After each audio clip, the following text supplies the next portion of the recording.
সরকারি উদ্যোগে ধান কেনাকে কেন্দ্র করে সোনামুড়া এগ্রি মার্কেটে উত্তেজনা ছড়ালো। ধানের গুণমান যাচাইয়ের পর প্রায় ৫% ধান বাদ দেওয়ার অভিযোগকে ঘিরে ক্ষোভ প্রকাশ করেন উপস্থিত কৃষকরা।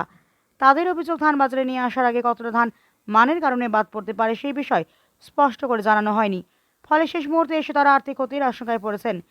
কৃষকদের বক্তব্য, সরকারি ক্রয় কেন্দ্রে ধান নিয়ে আসার আগে যদি নির্দিষ্ট মানদণ্ড এবং সম্ভাব্য বাদ দেওয়ার বিষয়টি পরিষ্কারভাবে জানানো হতো, তাহলে সেই অনুযায়ী ধান বাছাই ও প্রস্তুত করে আনা সম্ভব ছিল।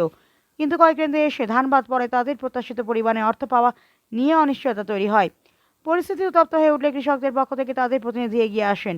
সংশ্লিষ্ট কর্তৃপক্ষের সঙ্গে আলোচনায় বসে কৃষকদের সমস্যার কথা তুলে ধরা হয়। ধান ক্রয়ের ক্ষেত্রে যাতে কৃষকদের অযথা আর্থিক ক্ষতির মুখে পড়তে না হয় সেই বিষয়ে কার্যকর হস্তক্ষেপের দাবি জানান তারা। এরপর ফুড ইনচার্জ রাজমহল সেন এবং এগ্রিকালচার ইন্সপেক্টর সুব্রত দেব বর্মার সঙ্গে কৃষক প্রতিনিধি ও অন্যান্য কৃষকদের দীর্ঘক্ষণ আলোচনা হয়। ধানের মান যাচাই, বাদ দেওয়া ধানের পরিমাণ এবং সরকারি ক্রয় প্রক্রিয়ার বিভিন্ন দিক নিয়ে আলোচনা চলে। শেষ পর্যন্ত আলোচনার মাধ্যমে একটি সমঝোতায় পৌঁছানোর পর ফের ধান কেনার প্রক্রিয়া শুরু হয়। তবে এই ঘটনাকে কেন্দ্র করে কৃষকদের মধ্যে অসন্তোষ পুরোপুরি কাটেনি। তাদের বক্তব্য, সরকারি ক্রয় প্রক্রিয়ায় স্বচ্ছতা বজায় রাখতে হলে ধান বাজারে আনার আগেই গুণমানের নির্ধারিত মানদণ্ড, পরীক্ষার পদ্ধতি, কোন পরিস্থিতিতে কতটা ধান বাদ পড়তে পারে তা স্পষ্ট করে জানানো জরুরি। এতে একদিকে যেমন কৃষকদের প্রস্তুতি নিতে সুবিধা হবে, অন্যদিকে শেষ মুহূর্তে তৈরি হওয়া বিভ্রান্তি ও আর্থিক ক্ষতির আশঙ্কা কমবে। কৃষকদের দাবি, সরকারি উদ্যোগে ধান কেনার মূল উদ্দেশ্যই হওয়া উচিত উৎপাদক কৃষকদের ন্যায্য মূল্য নিশ্চিত করা।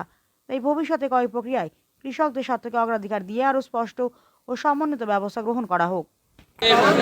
ধান আইডেন্টিফাই করে পার্সেন্টেজ বাদ দেয়, তারা মেলের সাথে লিঙ্ক করিয়া এবং কৃষকদের মাননের জন্য 5% বাদ দিলে 100 কেজিতে 5 কেজি এভারেজ আমরা রায়পুরে 8 থেকে 900 টাকার মধ্যে, 800 টাকার মধ্যে ধানের রেট পড়বে।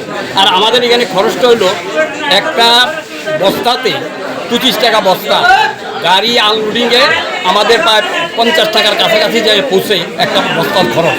সেই হিসেবে যদি আমাদের প্রতি 100 কেজিতে যদি আমরা 100 টাকা খরচ পড়ে এখানে আনা পর্যন্ত লেবার এবং এটা নিয়ে, এখন এখান থেকে যদি আরও 100 কেজি আরও 100 টাকা ধান বিক্রি করে তো আমরা বাজার এখানে।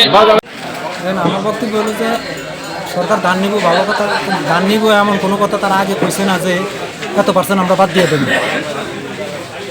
তারা যদি এত % বাদ দেয়, যে 4%, 5%, 3% বাদ দেয়, তাহলে তারা যেহেতু আগে বিএলডব্লিউর অর্ডার দিয়ে দেয় যে হ্যাঁ এত % করে বাদ দেবে, যার ইচ্ছে হতে দাম দেবে, যার ইচ্ছে হতে দিত না। আমার বিশেষ করে রিকোয়েস্ট এইটাই রইল যে আমরা যাতে হয়রানি না করি।